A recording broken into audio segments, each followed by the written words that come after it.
Yo, what's going on, everybody? It's your boy Naruto Explain here, bringing you guys another Boruto Two Blue Vortex discussion. Today, I want to talk to you guys about something that grabbed my attention after the release of the last manga chapter, which is the fact that in the last chapter, the long-awaited moment where Boruto is back inside of Konoha and is speaking to the two people who supported him the most this entire time, that everyone doubted him, calling him a Kage killer. Sarada and Sumire were in his corner. However, as is expected when it comes to these two characters, when there's anything Boruto Uzumaki related, Sarada hugging Boruto quickly became the source of a heated pairing debate, and me being the opportunist that I am, I chose to poke fun at this whole situation by having Boruto and Sarada on a couple of thumbnails, swapping spit and a couple of poses, and making fun of Sumire, with one of them having Sumire crying in the background as she sits on a familiar black chair that you see in hotel rooms that are occupied people such as the infamous Adam 22 and a certain guy who calls himself the American Nightmare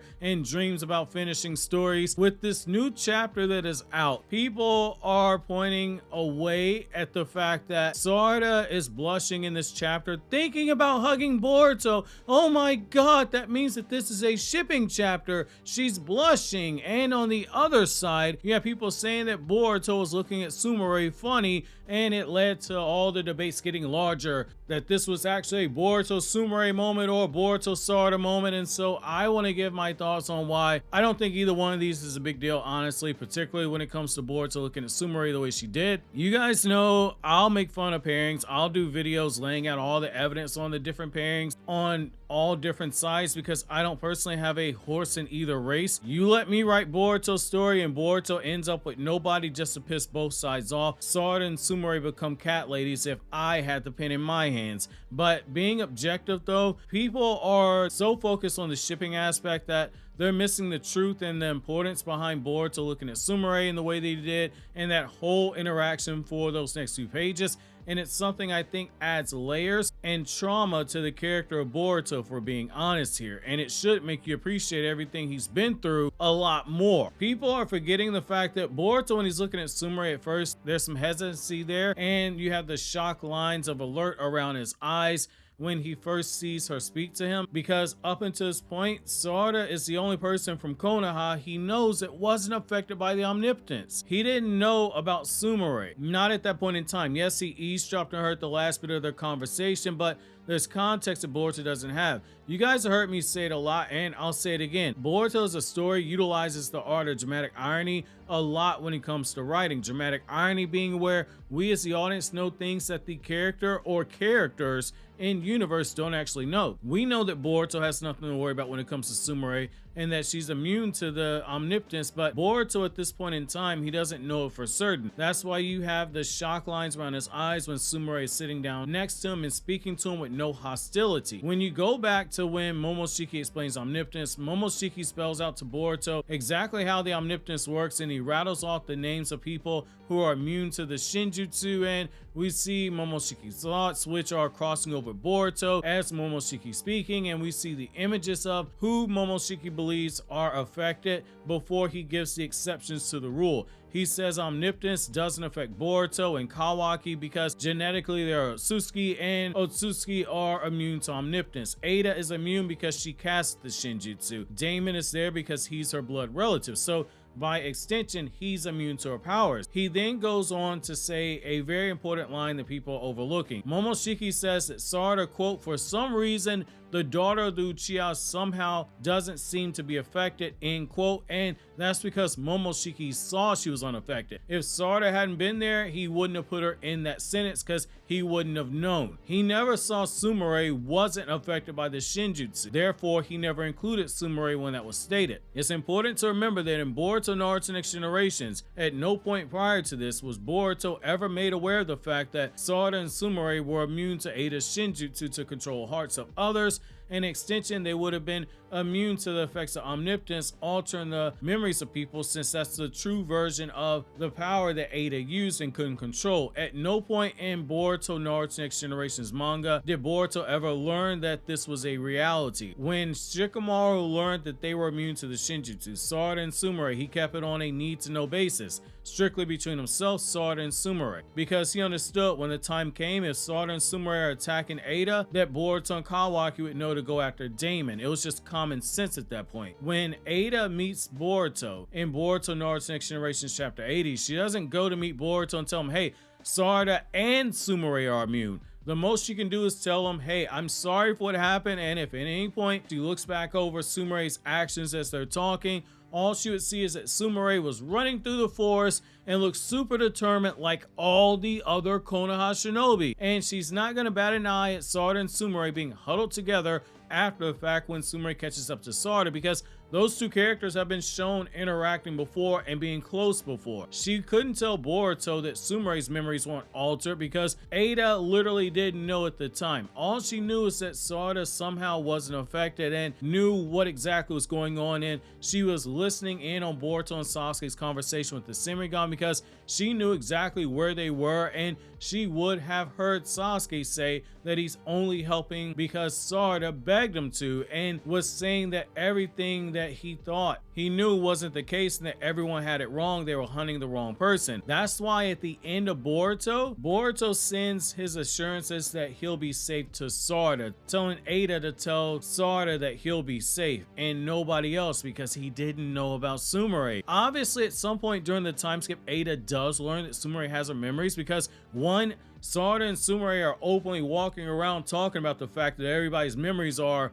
completely altered. They know Ada can listen in, and also she calls out Sarada and Sumire for having their memories still being intact, and she wonders, hey, are you really actually enchanted by me like everyone else? And that actually goes into the next issue. The lack of information about Sumire leads to Boruto initially not knowing if he was sitting in the presence of someone who might have had their memory altered, but once Sumire checks on him and doesn't have any hostility towards them, the shock lines of alert are gone, and he calls a class rep. Yes, Boruto heard the tail end of their conversation, so you can say, hey, he clearly knew that Sumire knew the truth, but you also have to look at it from the perspective of Boruto at this point in time doesn't necessarily know if this was something like Sasuke, where Sumire was putting pieces together and was having to actively fight to suppress everything. I wouldn't read anything more into this, but I do get pairings are easy engagement, and again, being transparent, I will continue to fan the flames from time to time with thumbnails, or by doing videos like every sign Boruto loves Sarada and every sign that Sarada loves Kawaki, or the upcoming video I have them sitting on, every sign Boruto and Sumire in love, because retention data doesn't lie. You guys say you don't like it, retention says otherwise. That being said, I think the true beauty that that scene has is actually being missed because we have a ton of people wrapped up on the debate side of the pairing wars, and I'm getting a headache thinking about it because it reminds me of the Narusaku and Naruhina stuff, which is basically because of these debates and everybody focusing on it, we're losing track of the fact that Boruto is slowly getting back the things that were actually taken away from him. He's seeing visible progress being made in the attempt to get back everything he's lost due to omnipotence, and it's beautiful writing. For Boruto, it started with Sarada being the one who had faith in him, and it extended to her father choosing to have faith in him because of Sarada. He lost Sasuke due to an honorable sacrifice, and he ended up returning to Konoha with the knowledge that he gained an ally in Sumire because she treated him like nothing had changed. There was a weight that comes off of the shoulders of someone like Boruto, where he comes back into Konoha and he stands in the background listening to Sarada and Sumire speaking about his situation and about Sasuke, and he's clarifying what happened because based on the timing, he appears to have arrived there inside of Konoha when they said that Sasuke doubted his own memories and chose to fight against him, and Boruto, upon this conversation, enters into it and says no, he chose to believe in you, Sarada, and he has the moment following up with them where he sees firsthand the truth. He might have spent the last 2 years alone, but he's now no longer alone. When he returned back to Konoha, the faces of his little sister Himawari and his childhood friend Shikadai, they looked at him with real content, someone who had committed a crime. For the first time in the manga, Himawari never called him Big Brother, Oni-chan, whatever you want to say, when she was speaking to him. That heavy heart carried the guilt of a false accusation of killing his parents. And you gotta think about it from Boruto's perspective. He's returning to the village for the first time after he made that promise to his mother that he would return back home safely. Boruto hasn't even been back to his home yet. He's got a heavy heart on him, and he's accused of betraying the village that he loved and wanted to protect, and he has guilt that he's carrying around from his master sacrificing himself to save Boruto. That heart just got some of that burden that's been carried actually lifted off of him. Kashin Koji surely wasn't there saying, "It's okay, Boruto, here's a pat on the back, I hope you feel better, we're gonna fix this." No, Kashin Koji staying on business and say, "Yo, you need to go ahead and suck this up, man. If we get Sasuke out the tree, we get him out the tree. If he stays a splinter, he stays a splinter. It is what it is, fam. These shinjuu matter more." As a result of this scene here, we see that Boruto actually has someone share all of that weight with him, because he's telling Sarada the truth about what happened to his master and her father. That burden is being further shared by Sumire, who is there for emotional support without ever having to say a word, because sometimes just listening does more than any words of comfort could ever hope to accomplish. This conversation ended up being a bridge to him speaking to Shikamaru and getting one of his play uncles back. Learning that Shikamaru doesn't know how his memories are altered, but he at least knows that that's the truth, and he knows they were altered, and that Boruto is the rightful son of Naruto, and Shikamaru is going to support him from a distance as the best that he can. That was the whole purpose of the scene, to show that Boruto, who was alone and on his own, being accompanied by a former enemy and a stranger in Kashin Koji for the last 2 years, and he's now back inside of his village, and brick by single brick, he is paving his way to reclaim what is rightfully his birthright. But in order to do that, he has to set a proper foundation, which is what's happening here. He's having to do what Naruto did. Naruto did not get the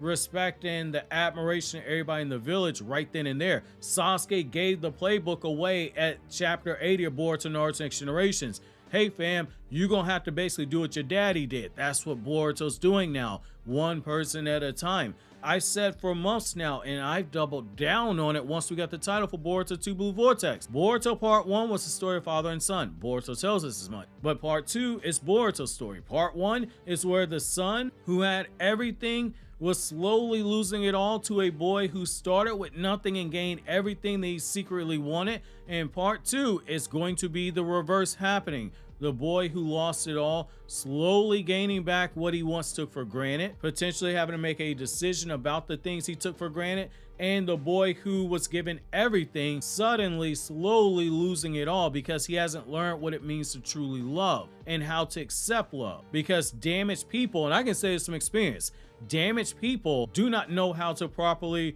reciprocate love. It takes them hurting a few people before they know exactly what it is that they're costing themselves by not being able to properly accept the love others are trying to give to them. And that's what's ultimately going to lead to these two boys' fates actually clashing when it all comes ahead. This whole Sarada and Boruto and Sumire scene, to just boil it all down to shipping bait, it's a huge disservice in my opinion. Almost as big of a disservice as you will be doing by not checking out this every S-rank hunter and solo leveling video if you're a fan of the anime and curious about it.